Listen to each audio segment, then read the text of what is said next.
Hello मेरे future के toppers, कैसे हो? मैं सुभाष कुमार जो आप सभी को आपके अपने YouTube चैनल एसिड एकेडमी में हार्दिक स्वागत करता हूं। जैसा कि आप जानते हो कि हम लोग इस क्लास में सेल की एक अद्भुत दुनिया में प्रवेश किए थे और इस क्लास के पार्ट 1 में हम लोग बात करे थे कि आखिर सेल क्या है।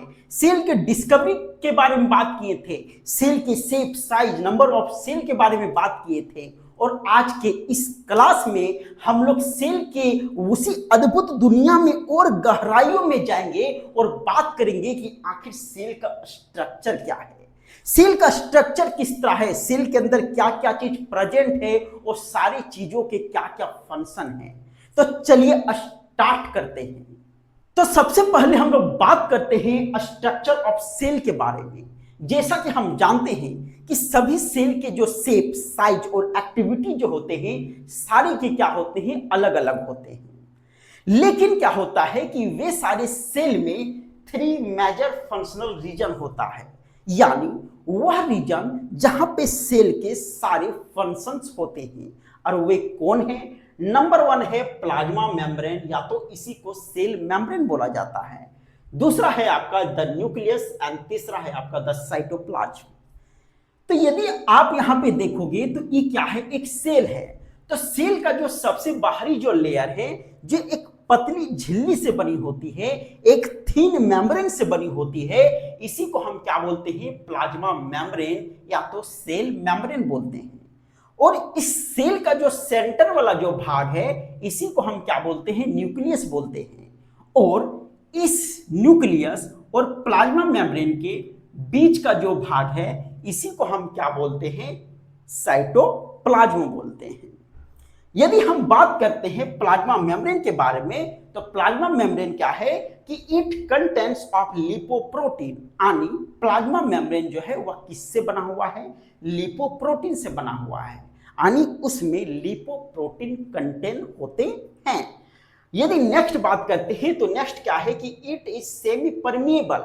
सेमी परमिएबल का मतलब क्या हो गया कि प्लाज्मा मेम्ब्रेन जो है वह अपने अंदर, यानी सेल के अंदर अपने रास्ते किसी दूसरे सबस्टांस को आने नहीं देते हैं। यानी कहने का मतलब क्या है कि यदि एक सेल को जरूरत क्या है?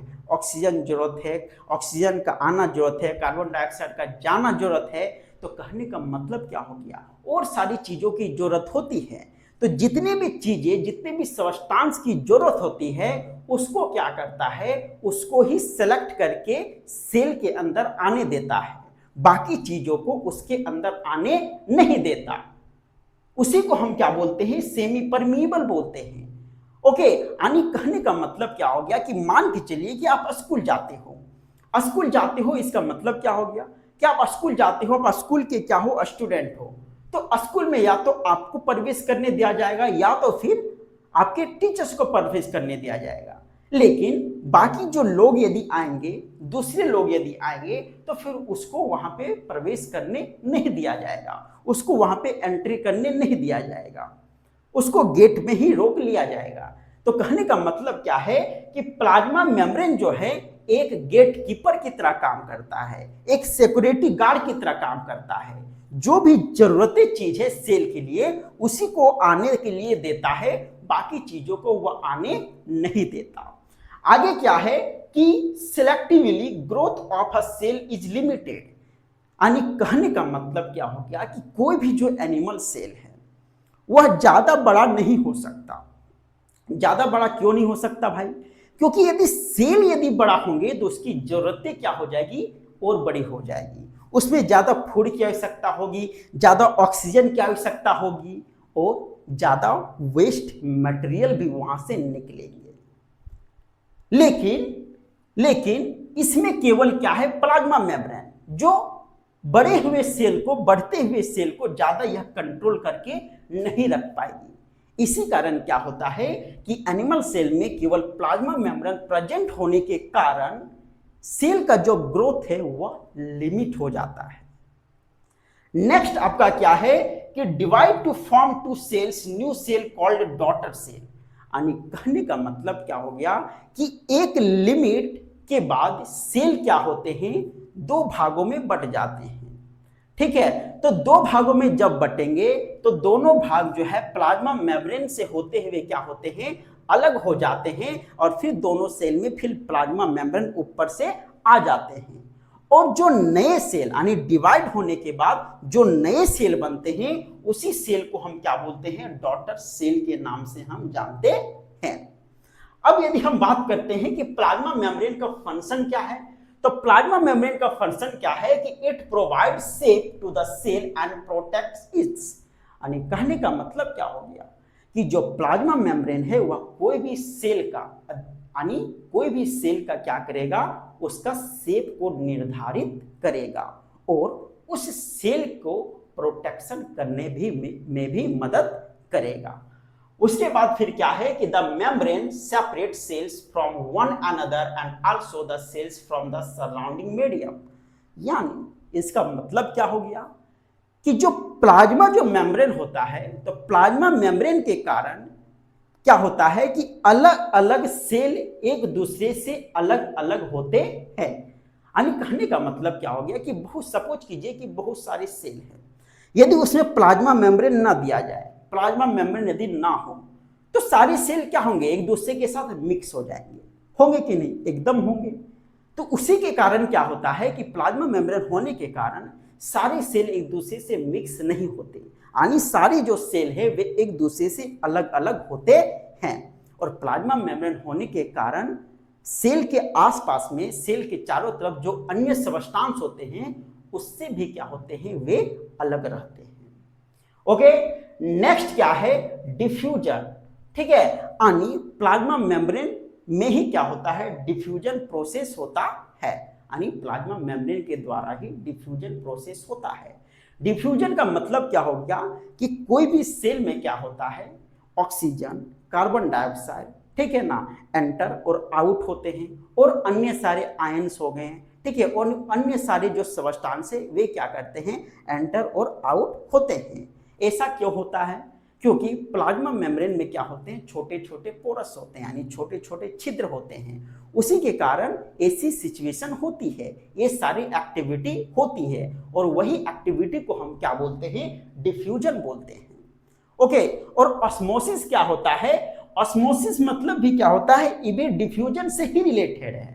ठीक है, यानी सिंपल से भाषा में आप समझ सकते हो कि जितने भी सबस्टांस वाटर को छोड़ के, ठीक है ना, जितने भी सबस्टांस वाटर को छोड़ के यदि सेल के अंदर जा रहा है और वहां से बाहर निकल रहा है तो वह जो प्रोसेस है उसको हम डिफ्यूजन बोलेंगे।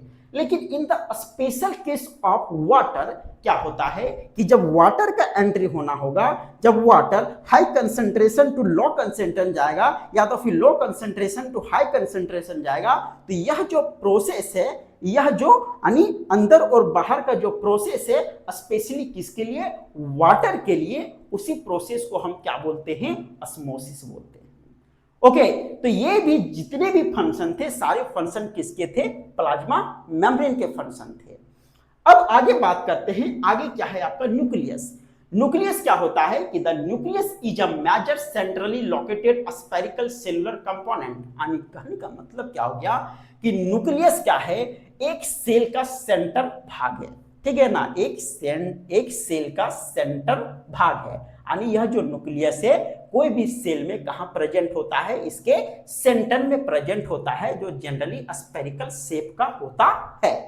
आगे यदि बात करेंगे तो it is discovered by Robert brown. यानी न्यूक्लियस का जो डिस्कवर है वो किसने किए हैं, रॉबर्ट ब्राउन ने किए हैं। ओके, आगे क्या है इसके फंक्शन, न्यूक्लियस के क्या फंक्शन है, तो इसका सबसे पहला फंक्शन क्या है कि the nucleus controls all metabolic activities of the cell. If the nucleus is removed from a cell the protoplasm ultimately dries up and dies. Oh my god, कहने का मतलब क्या हो गया कि जो न्यूक्लियस होता है वह nucleus control all metabolic activities of the cell. यानी सेल के अंदर जितने भी मेटाबॉलिक एक्टिविटीज होते हैं सारे का कंट्रोल कौन करता है, न्यूक्लियस करता है। यानी हम बोल सकते हैं कि न्यूक्लियस कौन है, उस सेल का मालिक है, जो सारे एक्टिविटीज को क्या करके रखता है, कंट्रोल करके रखता है। ओके, आगे क्या है कि if the nucleus is removed from a cell, यानी यदि उस न्यूक्लियस को उस सेल से हटा दिया जाए तो क्या होगा, the protoplasm ultimately dries up and die. Oh my god, तो क्या होगा कि यदि उस न्यूक्लियस को उस सेल से हटा दिया जाए, वहां से निकाल दिया जाए, तो वह जो वहां का जो प्रोटोप्लाज्म है वो अल्टीमेटली सूख जाएगा और वह सेल मर जाएगा। Oh my god, what is the main role of a nucleus in a cell? ठीक है, तो वहां का जो प्रोटोप्लाज्म होगा क्या होगा, सूख जाएगा और सेल मर जाएगा। प्रोटोप्लाज्म क्या होता है? प्रोटोप्लाज्म का मतलब हो गया कि जितने भी बायोकेमिकल्स होते हैं एक सेल में वे क्या कहलाते हैं, प्रोटोप्लाज्म ही तो कहलाते हैं ना। साइटोप्लाज्म न्यूक्लियस, ये सारी जो चीजें हैं जो बायोकेमिकल के रूप में यहां प्रेजेंट है, उसी को हम क्या बोलते हैं, प्रोटोप्लाज्म बोलते हैं। ओके, अब आगे यदि देखते हैं तो आगे क्या है कि it regulates the cell cycle, यानी सेल का जो साइकिल है, सेल बनने के बाद उसका ग्रोथ होने के बाद फिर सेल का डिवीजन होना, ये सारा जो साइकिल है उसको रेगुलेट कौन करता है, वो उसको रेगुलेट न्यूक्लियस ही करता है। यानी जब सेल एक हद तक क्या होता है, ग्रोथ हो जाता है, उसका डिवीजन होने वाला होता है, तो फर्स्ट में क्या होता है कि यह जो न्यूक्लियस है, यह न्यूक्लियस ही पहले दो टुकड़ों में बढ़ता है, उसके बाद फिर धीरे धीरे पूरा साइटोप्लाज्म क्या होता है, सिकुड़ता है, उसके बाद फिर प्रोटोप्लाज्म के थ्रू फिर क्या होता है, अलग हो जाता है। यानी इसका मतलब क्या हो गया कि it regulates the cell cycle, यानी सेल साइकिल को रेगुलेट कौन करेगा, न्यूक्लियस करेगा। ओके, आगे है it is concerned with the transmission of hereditary traits from the parent to offspring. जैसा कि हम जानते हैं कि एक न्यूक्लियस में क्या प्रेजेंट होता है, जीन, क्रोमोसोम्स प्रेजेंट होते हैं, और उसी के वजह से क्या होता है कि एक पेरेंट्स के जो गुण हैं, एक पेरेंट्स के जो कैरेक्टर हैं, वे उसके बच्चों पे आते हैं। तो ये सारी चीजों को कंट्रोल कौन करेगा, न्यूक्लियस ही करेगा, क्योंकि न्यूक्लियस में ही वे सारी चीजें प्रेजेंट हैं। यानी इसका मतलब क्या हो गया कि मान के चलिए कि हम यदि बच्चे हैं तो हमको कोई आदमी बोलता है कि तेरा नाक जो है ना तेरा मम्मी से मिलता है, तेरा आंख जो है ना वह तेरे पापा से मिलता है। तो इसका मतलब क्या हो गया, इसका मतलब यही हो गया कि उनका जो कैरेक्टर है, यानी हमारे पेरेंट्स का जो कैरेक्टर है वह हम पे दिखाई देता है, और वह किसके वजह से, क्रोमोसोम्स के वजह से। ठीक है, जो कहां प्रेजेंट है, न्यूक्लियस में प्रेजेंट है, और इसको कंट्रोल कौन करेगा, न्यूक्लियस ही करेगा, क्योंकि प्रेजेंट कहां पे है, न्यूक्लियस में ही प्रेजेंट है। ओके, अब आगे यदि बात करते हैं तो आगे है आपका साइटोप्लाज्म। साइटोप्लाज्म क्या है कि the part of the cell which occurs between the plasma membrane. जैसा कि हम लोगों ने यहां पे देखा कि प्लाज्मा मेम्ब्रेन और न्यूक्लियस के बीच वाला जो भाग है, इसी को हम क्या बोलते हैं, साइटोप्लाज्म बोलते हैं। ओके, अब साइटोप्लाज्म जो है, साइटोप्लाज्म इसमें दो तरह के चीज होते हैं। पहला क्या है, साइटोसोल, और दूसरा क्या है, सेल ऑर्गेनेल्स। ओके, साइटोसोल क्या होता है, cytosol soluble part of cytoplasm, यानी साइटोप्लाज्म का जो तरल पार्ट होता है, जो सोल्यूबल पार्ट होता है, उसी को हम क्या बोलते हैं, साइटोसोल बोलते हैं। ओके, तो cytosol is about 90% water and forms a solution which contain all biochemical of life. यानी कहने का मतलब क्या हो गया कि साइटोप्लाज्म में जो लिक्विड वाला पार्ट, जो सॉल्यूबल पार्ट होता है, उसमें लगभग 90% केवल वाटर होते हैं, और उसमें क्या प्रेजेंट होते हैं, उसमें प्रेजेंट होते हैं ions, salts, sugar, amino acids, nucleotides, vitamins and dissolve gases, यानी उसमें गैस भी घुले हुए होते हैं। और ये सारी चीजों को हम क्या बोलते हैं, बायोकेमिकल बोलते हैं। ओके, अब यदि यहां पे आप देखते हो तो यहां पे आपका क्या है, सेल ऑर्गेनेल्स, यानी एक सेल के अंदर क्या क्या चीज पाए जाते हैं। तो यह क्या है, एक सेल है। तो इस सेल में यदि देखोगे तो सबसे बाहरी वाला जो पार्ट है इसको हम क्या बोलते हैं, सेल वॉल बोलते हैं। यह जो सेल वॉल है यह केवल प्लांट सेल में ही पाए जाते हैं, एनिमल सेल में पाए नहीं जाते हैं। और यदि इसके अंदर वाले लेयर के बारे में बात करेंगे तो यह जो अंदर वाला लेयर है इसको हम क्या बोलते हैं, प्लाज्मा मेम्ब्रेन बोलते हैं, जो अभी हमने तुरंत बताया हुआ है। अब इस सेल के अंदर यदि देखते हैं तो इस सेल के अंदर जो यह खाली जगह है, इस खाली जगह को हम क्या बोलते हैं, साइटोप्लाज्म, जो ऑलरेडी हम बता चुके हैं। और इस साइटोप्लाज्म में बहुत सारे ऑर्गेनेल्स प्रेजेंट होते हैं, जैसे कि यहां पे है आपका राइबोसोम, यहां पे है आपका लाइसोसोम, ये है आपका गोल्जी अपार्चस, ये है आपका आरईआर मतलब रफ इंडोप्लाज्मिक रेटिकुलम। उसके बाद है इसको बोलते हैं एसईआर यानी स्मूथ इंडोप्लाज्मिक रेटिकुलम। इसको बोलते हैं हम वैक्यूल बोलते हैं, इसको बोलते हैं हम माइटोकॉन्ड्रिया बोलते हैं। और यह जो अंदर वाला जो पार्ट है, बीच वाला जो पार्ट है, इसको हम क्या बोलते हैं, न्यूक्लियस। और न्यूक्लियस के अंदर क्या प्रेजेंट होते हैं, न्यूक्लियोस प्रेजेंट होते हैं। तो चलिए इन सारे ऑर्गेनेल्स को हम डिटेल में बात करते हैं और जानते हैं कि प्रत्येक ऑर्गेनेल्स का आखिर क्या क्या फंक्शन होते हैं। यदि हम सेल ऑर्गेनेल्स के बारे में बात करते हैं तो सेल ऑर्गेनेल्स में सबसे पहले है आपका इंडोप्लाज्मिक रेटिकुलम। इंडोप्लाज्मिक जो रेटिकुलम होते हैं वे जनरली दो तरह के होते हैं। एक होता है आरईआर, जिसको हम रफ इंडोप्लाज्मिक रेटिकुलम बोलते हैं, और दूसरा क्या होता है, एसईआर, जिसको हम स्मूथ इंडोप्लाज्मिक रेटिकुलम बोलते हैं। एक्चुअली में रेटिकुलम यानी इंडोप्लाज्मिक रेटिकुलम का मेन फंक्शन क्या है, तो इंडोप्लाज्मिक रेटिकुलम का जो मेन फंक्शन है वो क्या है कि द ट्रांसपोर्टेशन ऑफ सबस्टांस का क्या करेगा, ट्रांसपोर्ट करेगा, ठीक है। और दूसरा जो फंक्शन क्या है कि it forms supporting skeletal framework of the cell, यानी यह सेल की जो बनावट है, इंटरनल बनावट है, उसको अच्छे से बनाए हुए रखेगा।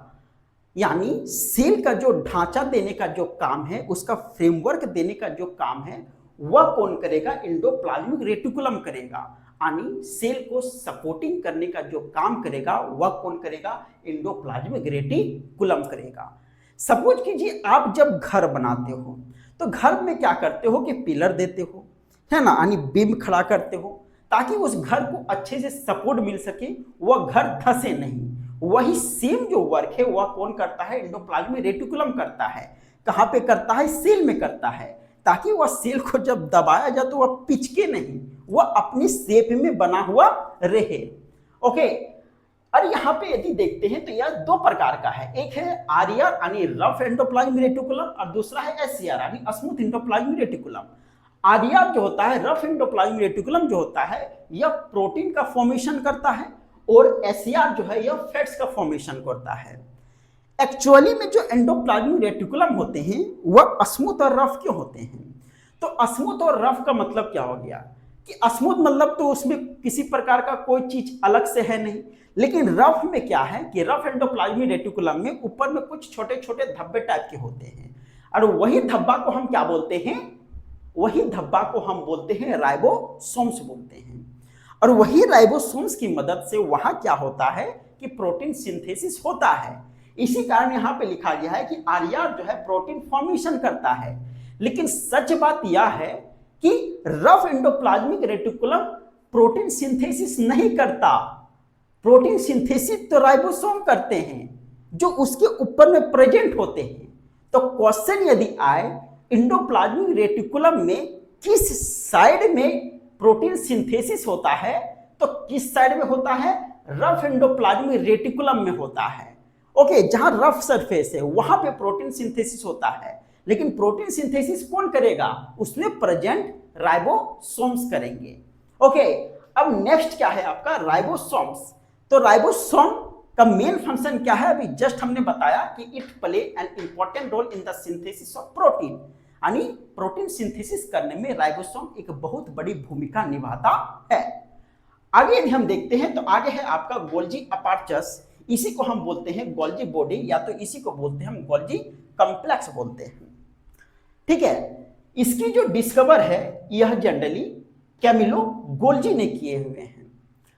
अब सपोज कीजिए कि मान के चलिए कि यदि कोई धावक क्या कर रहा है, दौड़ रहा है, कोई धावक क्या कर रहा है, दौड़ रहा है, तो दौड़ते समय उसको ज्यादा एनर्जी कहां पे जरूरत है, पैरों में जरूरत है। अब यदि हम अभी बोल रहे हैं तो हमको ज्यादा एनर्जी कहां जरूरत है, अपने मुंह में जरूरत है, अपने टंग में जरूरत है। तो हमारे बॉडी में तो कोई ऐसा होना चाहिए ना, हाँ, कि जहां मेरा ज्यादा एनर्जी का जरूरत है वहां पे हमको ज्यादा एनर्जी लाके दे। ओके, जहां हमको ज्यादा प्रोटीन की जरूरत है वहां हमको ज्यादा प्रोटीन लाके दे, ऐसा तो कोई होना चाहिए। और उसी को हम क्या बोलते हैं, गोल्जी अपार्चस बोलते हैं, या तो इसी को हम गोल्जी बॉडी बोलते हैं। ओके, इसका मेन काम क्या है कि बॉडी के जिस हिस्से में जिसकी ज्यादा जरूरत है, ठीक है, वह दूसरे हिस्से से उस चीज को उठा के उस जगह पे ले जाएगी। ओके, यदि मान के चलिए कि हम यदि बोल रहे हैं हमको ज्यादा एनर्जी मुंह में जरूरत है, अब हम वह जो गोल्जी बॉडी है हमको मुंह तक एनर्जी लाके नहीं देगा, तो फिर हम बोल पाएंगे क्या, नहीं बोल पाएंगे। यानी हम बोलते बोलते थक गए तो मेरा आवाज ही नहीं निकलेगा मेरा। क्यों नहीं निकलेगा, क्योंकि वो एनर्जी यहां तक पहुंचा ही नहीं रहा है। अब दौड़ते दौड़ते अचानक क्या हो गया कि गोल्जी बॉडी जो है पूरा एनर्जी मेरे पैरों में नहीं डाल दी है, तो हम दौड़ ही नहीं पाएंगे, एकदम दौड़ ही नहीं पाएंगे। क्यों नहीं दौड़ पाएंगे, क्योंकि बाकी जगह से एनर्जी वो वहां पे लाके दे ही नहीं रहा है। तो गोल्जी बॉडी क्या है, हमारे बॉडी में बहुत ही मेन भूमिका निभाता है कि जहां पे जिस चीज की जरूरत ज्यादा है वहां पे दूसरी जगह से उस चीज को उठा के वहां पे दे देता है, ताकि हमारा जो बॉडी का जो फंक्शन है वह क्या रह सके, बैलेंस रह सके। ओके, अब यदि आगे देखते हैं तो आगे है आपका लाइसोसोम। लाइसोसोम को generally these are called suicidal bags of the cell. Lysosome को आत्महत्या की थैली बोला जाता है। ओह माय गॉड, आखिर ऐसा क्या होता है लाइसोसोम में जिसको suicidal bag of the cell बोला जाता है? एक्चुअली में होता क्या है कि हमारा जो बॉडी का जो सेल है, ठीक है ना, उसमें क्या पाए जा रहे हैं, लाइसोसोम। और उस लाइसोसोम में प्रेजेंट क्या है, हाइड्रोलाइटिक एंजाइम प्रेजेंट होते हैं। ठीक है, तो सपोज कीजिए कि हमारे बॉडी का जो सेल है वह सेल में प्रेजेंट माइटोकॉन्ड्रिया किसी तरह से खराब हो गया, यानी वह फंक्शन नहीं कर रहा है। ठीक है, तो लाइसोसोम उसको देखा कि ये तो फंक्शन ही नहीं कर रहा है भाई, ये तो काम ही नहीं कर रहा है, अब इसको बिन फालतू को यहाँ पे रख के क्या फायदा।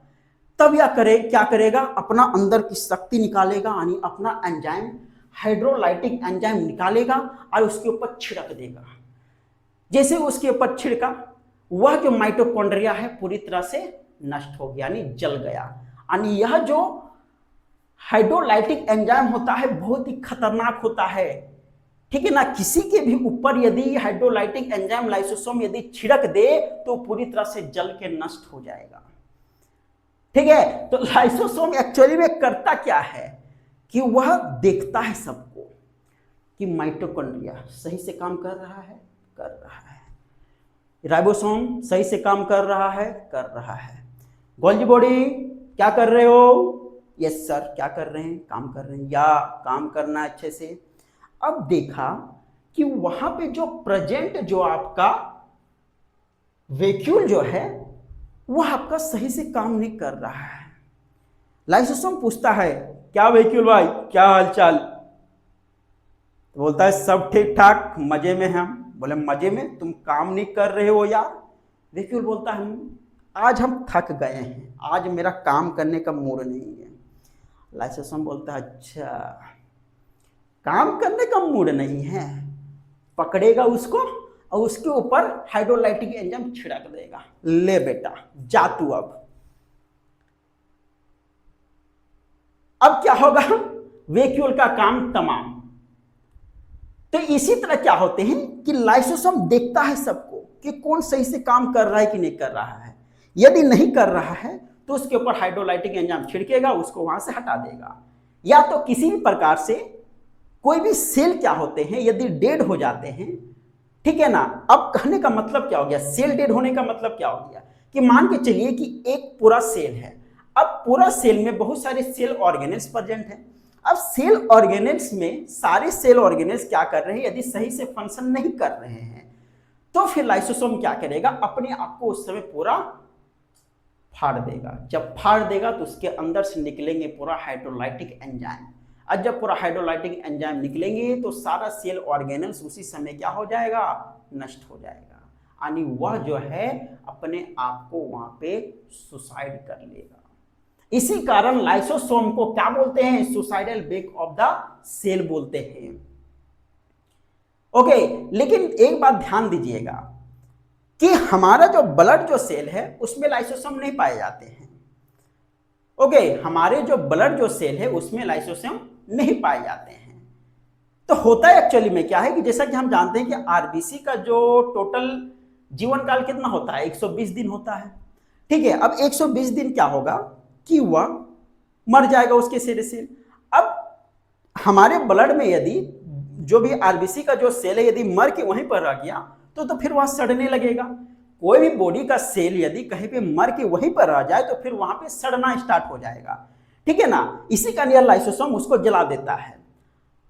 लेकिन हमारे ब्लड सेल में लाइसोसोम नहीं होते हैं, ठीक है। तो आरबीसी यदि 120 दिन बाद यदि वहां पे मर गया ब्लड सेल आरबीसी का, तो फिर क्या करेगा वह, फिर हमारे पेट में पाए जाने वाला जो स्प्लीन है वहां पे उसको ले जाया जाएगा और वहीं पे उसको दफना दिया जाएगा।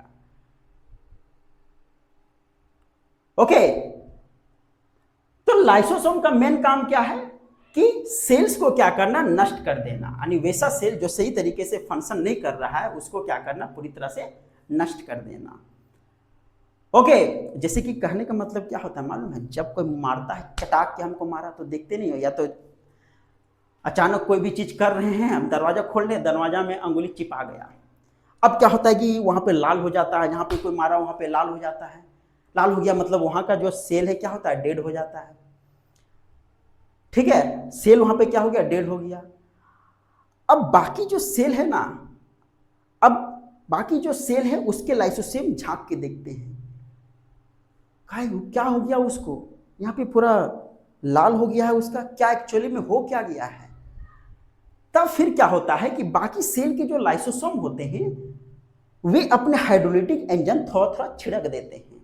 जब छिड़क देते हैं तो फिर वहां का जो पूरा जो सेल होता है फिर वहीं पे जल जाता है। इसी कारण क्या होता है, कुछ दिन बाद फिर वह जो रेड जो हो जाता है वह फिर धीरे धीरे फिर वहां पे हट जाता है। ओके, तो यह क्या है, मेन वर्क किसका है, आपका लाइसोसोम का है। आगे यदि हम देखते हैं तो आगे क्या है मेरा, माइटोकॉन्ड्रिया। माइटोकॉन्ड्रिया को हम these are called power house of the cell, mitochondria को power house of the cell के नाम से जाना जाता है। ठीक है, जैसे कि जब हम क्या करते हैं, सांस लेते हैं, तो सांस लेते हैं तो ऑक्सीजन जो होता है हीमोग्लोबिन के थ्रू कहाँ चल जाता है, सेल के पास चल जाता है, और सेल में माइटोकॉन्ड्रिया जो होते हैं वहीं पे क्या होता है, एक रिएक्शन होता है, ठीक है ना, एक साइकिल रिएक्शन होता है जिसमें क्या होते हैं, उस साइकिल रिएक्शन होके एटीपी बनता है और 38 एटीपी बनके एक ग्लूकोज का निर्माण होता है। और वही ग्लूकोज जब हमारे बॉडी में बनता है, हमारे सेल्स में बनता है, तो फिर हमको एनर्जी प्राप्त होता है। ठीक है, तो माइटोकॉन्ड्रिया का मेन काम क्या हो गया कि एनर्जी को बनाना। इसी कारण माइटोकॉन्ड्रिया को power house of the cell के नाम से जाना जाता है। ओके, अब आगे हम देखेंगे तो आगे मेरा क्या है, प्लास्टिड्स।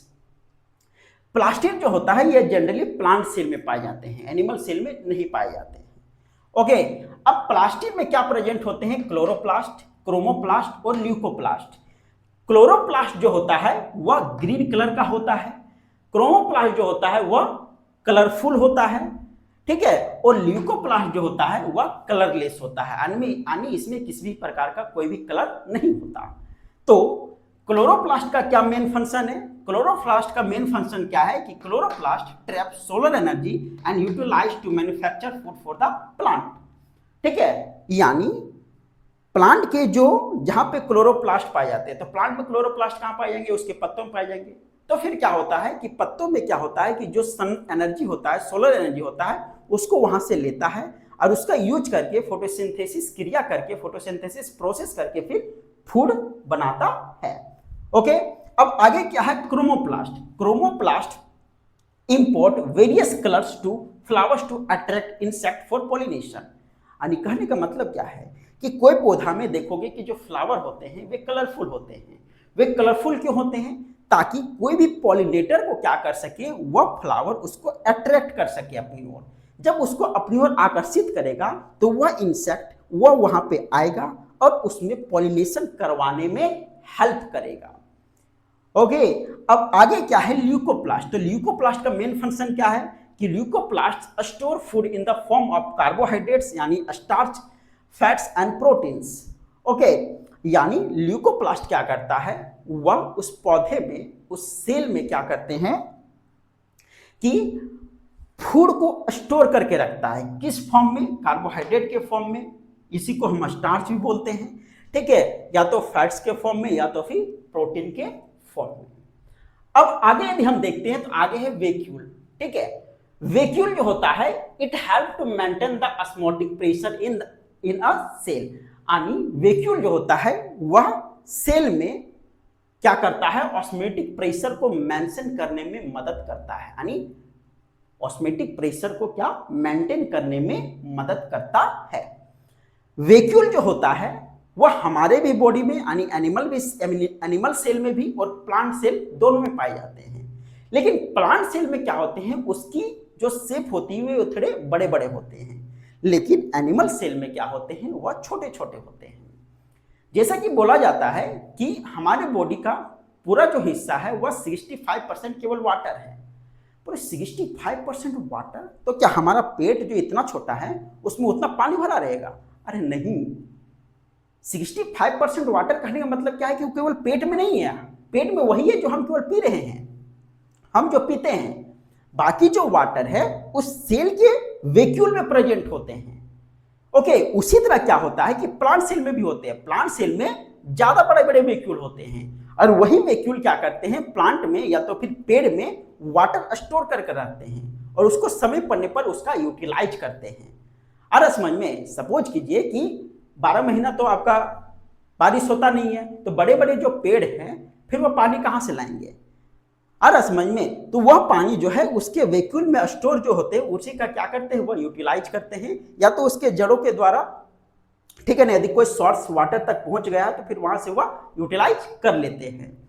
ओके, अब आगे क्या है, आगे है आपका पैरोक्सीसोम्स। पैरोक्सीसोम्स क्या होता है, वह generally it is found in kidney and liver. ठीक है ना, वह जनरली किडनी और लीवर में पाए जाते हैं। जब क्या होता है, सेल रिएक्शन करते हैं और रिएक्शन का बहुत ज्यादा रिएक्शन करने के बाद उसमें कुछ टॉक्सिक सब्सटेंस बन जाते हैं, जैसे कि हाइड्रोजन पर ऑक्साइड बन जाते हैं। ठीक है, तो यह पैरोक्सीसोम्स क्या करेगा, वह हाइड्रोजन पर ऑक्साइड को ब्रेक डाउन करेगा, ठीक है ना, और ब्रेक डाउन करके उसको वाटर और फिर ऑक्सीजन में उसको कन्वर्ट कर देगा। उसी तरह फिर क्या है, यह जो पैरोक्सीसोम्स है वह फैटी एसिड को भी ब्रेक डाउन करने में हेल्प करते हैं। ओके, अब आगे क्या है, सेंट्रोसोम। तो सेंट्रोसोम जनरली जो है वह एनिमल सेल में ही पाए जाते हैं। तो सेंट्रोसोम का मेन काम क्या है कि सेल का डिवीजन करना, सेल का क्या करना, डिवाइड करना। ओके, तो जहां जहां भी सेल डिवाइड होते हैं वहां पे कौन पाए जाएंगे, सेंट्रोसोम में पाए जाएंगे। तो सेंट्रोसोम जो है वह सबसे ज्यादा कहां पाए जाएंगे, लीवर सेल में, क्योंकि कल हमने बताया था, क्या बताया था कि जो सेंट्रोसोम मतलब लीवर जो होता है वहीं पे सेल सबसे ज्यादा डिवाइड करते हैं, सबसे ज्यादा डिवीजन सेल का वही होता है। इसी कारण सेंट्रोसोम वहां सबसे ज्यादा पाया जाता है। और सेंट्रोसोम जो है वह ना के बराबर कहां पाया जाएगा, हमारे ब्रेन के सेल में, यानी न्यूरॉन में ना के बराबर पाया जाएगा, क्योंकि हम जानते हैं कि न्यूरॉन में सेल का डिवीजन नहीं होता है।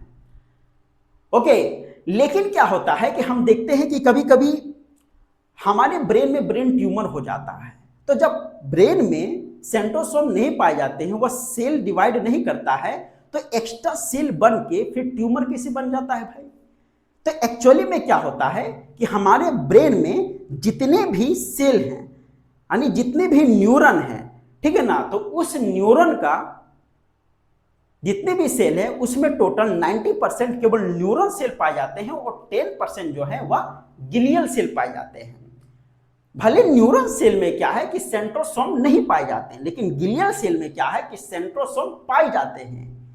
और वही सेंट्रोसोम फिर वह ग्लियल सेल में जब बहुत ज्यादा उसको डिवाइड कर देता है, वहां पे बहुत ज्यादा सेंट्रोसोम पाया जाएगा और उस सेल को बहुत ज्यादा जब डिवाइड कर देगा तो फिर वहां पर एक्स्ट्रा सेल्स क्या हो जाते हैं, बन जाते हैं, एक्स्ट्रा टिश्यू आ जाते हैं और वही एक्स्ट्रा टिश्यू पूरा ब्रेन को डैमेज कर देता है और उसी को हम क्या बोलते हैं, ब्रेन ट्यूमर के नाम से हम जानते हैं।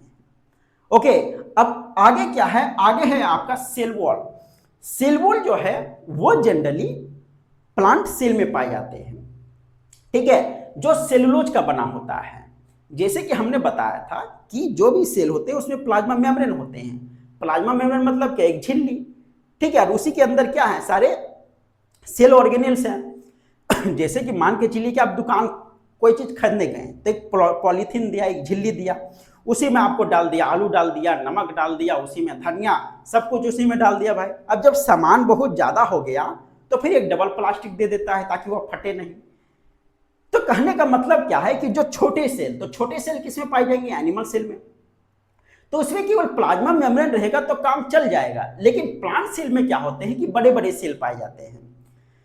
तो बड़े बड़े जब सेल पाए जाएंगे तो उसमें क्या होता है कि डबल प्रोटेक्शन के लिए, डबल लेयर के लिए एक एक्स्ट्रा लेयर होता है बाहरी साइड, जो बहुत ही स्ट्रॉन्ग लेयर होता है, उसी को हम क्या बोलते हैं, सेल वॉल बोलते हैं, जो सेलुलोज का बना होता है, ठीक है। तो सेलुलोज हर एक वह चीज में पाया जाएगा जो कोई भी पौधे या तो पेड़ से रिलेटेड चीजों से बनी हुई है।